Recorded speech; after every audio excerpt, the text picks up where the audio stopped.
ఈరోజు ఇది నా వీడియో చింత చిగురు పప్పు.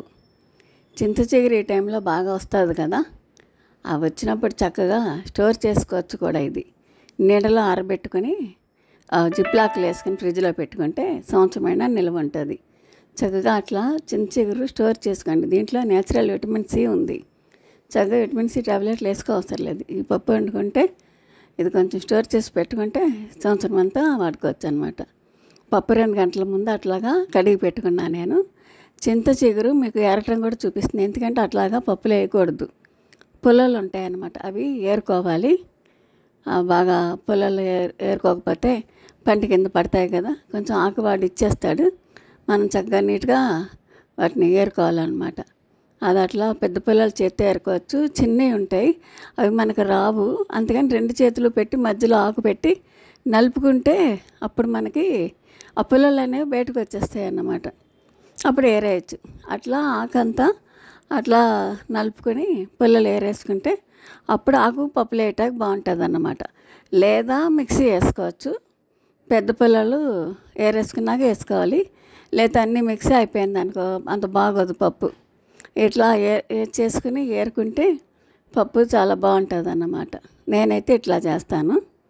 అది అంతా మంచిగా ఏరేసుకున్నాక అది పప్పులో వేయను నేను.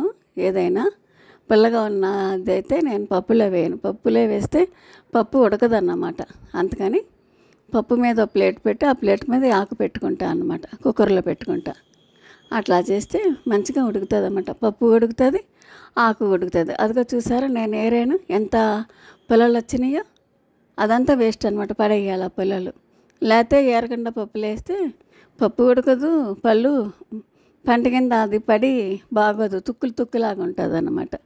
ఇప్పుడు అదో ప్లేట్లో పెట్టి పప్పు మీద పెట్టి కుక్కర్లో పెట్టుకుంటే 3 విజిల్స్ రానిస్తే చక్కగా పప్పు మెత్తగా ఉడుకుతుంది దేనికది. అప్పుడు ఆ పప్పులో ఆకు వేసేసుకొని కారం, పసుపు, ఉప్పు, వీటికి పులుపు వాటికి కొంచెం ఎక్కువ ఉప్పు పడుతుంది మనకి.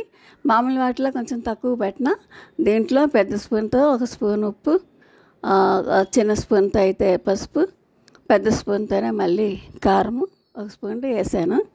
చక్కగా గరిటె జారుగా ఉంటే కొద్దిగా ఉడికి దగ్గరికి వస్తుంది. కానీ ముద్దలాగా చేసుకోకూడదు ఇది, అలా గరిటె జారుగా ఉంటేనే బాగుంటుంది.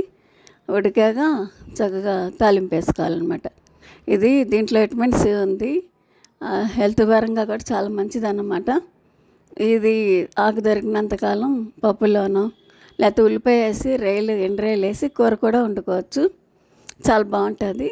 అలాగే ఈ ఆకుతో వడియాలు కూడా పెడతారనమాట, అంటే నిల్వ ఉంచుకోవటానికి.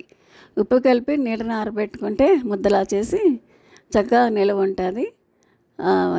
వడియాలు పెట్టుకోవచ్చు, పప్పులు వేసుకోవచ్చు, రైలు వేసి ఉల్లిపాయ వేసి ఎగురు కింద పెట్టుకోవచ్చు. ఏమైనా ఇది చింత చిగురు మటుకి తప్పకుండా వాడండి. ఈ సీజన్లో చాలా మంచిది హెల్త్కి. ఇందులో పుష్కలంగా విటమిన్ సి ఉంది.